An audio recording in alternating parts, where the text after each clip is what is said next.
Na barabara kabisa mpenzi mtazamaji. Ikiwa leo ni siku ya Ijumaa tarehe 8 mwezi wa 5.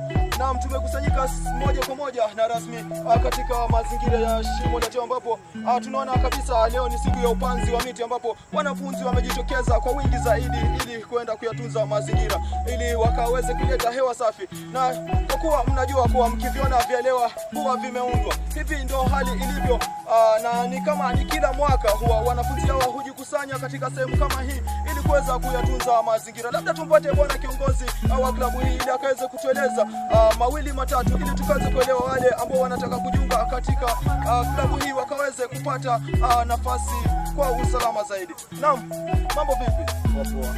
Wanakuita nani? Tom Spoiler. Naam, wanakuita Tom Spoiler.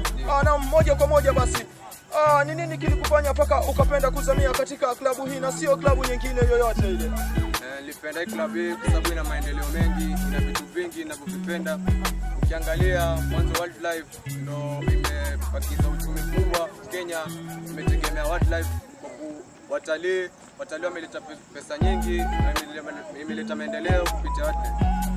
Na barabara kabisa anasema kuwa ni moja kati ya uchumi tuseme wa nchi.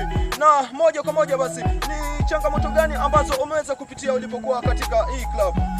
Changamoto mimi ningesema kama vile leo ninapopanda upanzi wa miti, mti sawa hukua vizuri lakini utapata watu wengine wanaenda na kukatili miti na kutengezea biashara ambazo zile biashara hazingetupa faida zaidi kulingana na ile miti ilipokuwa.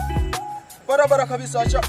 Baadhi ya changamoto ambazo zinakumba katika klabu hii ni kuwa ukataji wa miti huwa unazidi kuenea sana na kwa watu wanakata miti na kutoacha zile sheria ambazo zimewekwa na tuseme nchi. Kwa hiyo moja kwa moja unamshauri nini yule mtazamaji wetu ambaye labda anataka kujiunga katika klabu hii?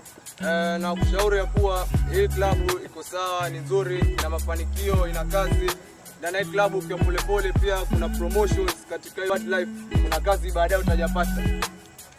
Na barabara kabisa mpenzi mtazamaji, ni kuwa nakwambia hali ni shwari huku Shimo la Tewa. Ndio maana unaona hata upanzi wa miti unazidi kuendelea na wanafunzi wamejikusanya moja kwa moja katika eneo hili ili kuweza kupanda miti. Kusema kweli hewa ni shwari na hewa ni safi katika shule hii, ndio maana wengi mnakaribishwa. Karibuni katika eneo hili la Shimo la Tewa, katika shule ya upili ya Shimo la Tewa. Kwa wakati mwema, si mwingine studio nilete kijana mtanashati. Kuomba staki ila ukinipa siku zote huwa sikatai. Mara nyingi wanasema ni mhubiri wa soka huwa siombi sadaka ila kunipa inaruhusiwa. Kwani na wakati mwema.